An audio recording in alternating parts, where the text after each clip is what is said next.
Hey there, welcome back to the Knowledge Radio. Today, we're diving into something that impacts all of us, whether we like it or not, money.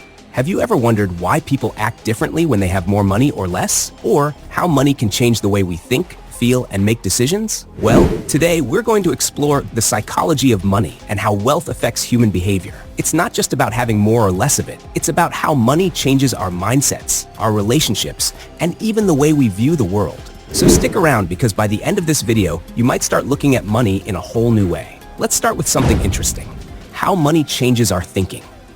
Have you ever noticed how people with a lot of money seem to take more risks? Or how someone who's financially struggling tends to play it safe? It turns out, money doesn't just give us the ability to buy things, it also influences our decisions. When we feel financially secure, our brains become more willing to take risks. We feel like we have a safety net, so we're more likely to invest in new opportunities, start a business, or make bold choices. On the other hand, when money is tight, our brains go into survival mode. We start focusing on short-term goals instead of long-term dreams. Decisions become about, how do I get by this week, rather than, how do I grow over the next 5 years?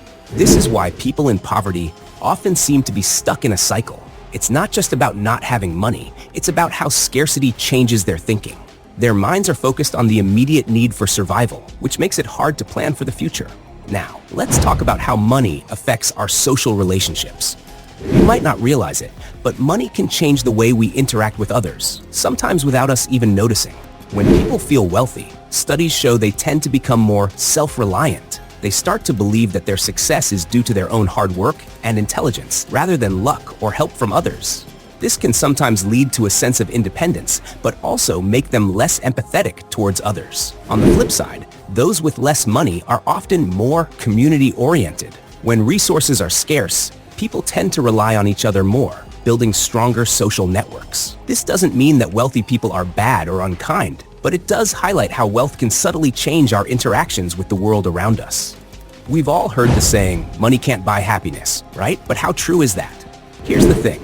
Money does buy happiness, but only up to a point. Research shows that once you have enough money to meet your basic needs, food, shelter, healthcare, more money doesn't necessarily make you happier.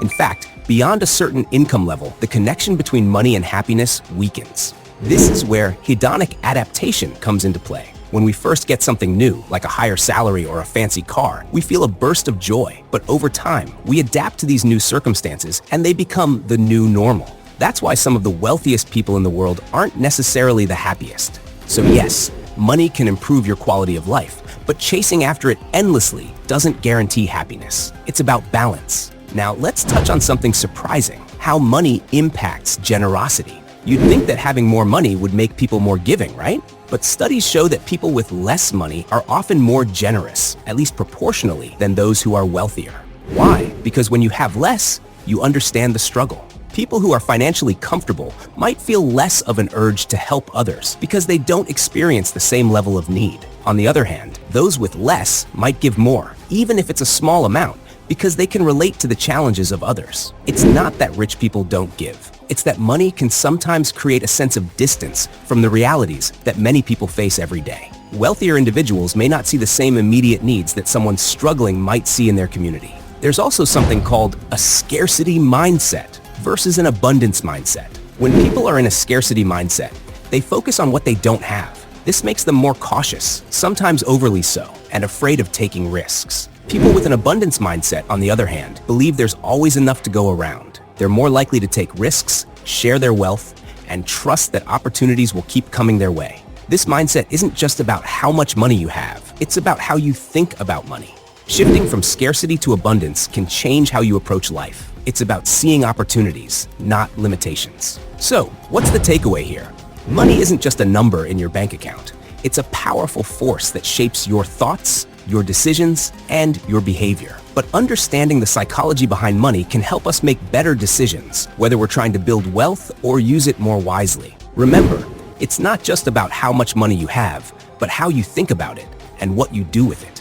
Focus on balance, give back when you can, and don't let money control your happiness. Thank you for joining me on the Knowledge Radio. I hope this dive into the psychology of money has given you a fresh perspective on how wealth impacts all of us. If you found this video helpful, make sure to hit that like button, subscribe, and share this video with your friends and family. Remember, the more we understand how money shapes our behavior, the better we can make decisions that lead to a happier, more fulfilling life. Stay curious, stay informed, and I'll see you in the next video.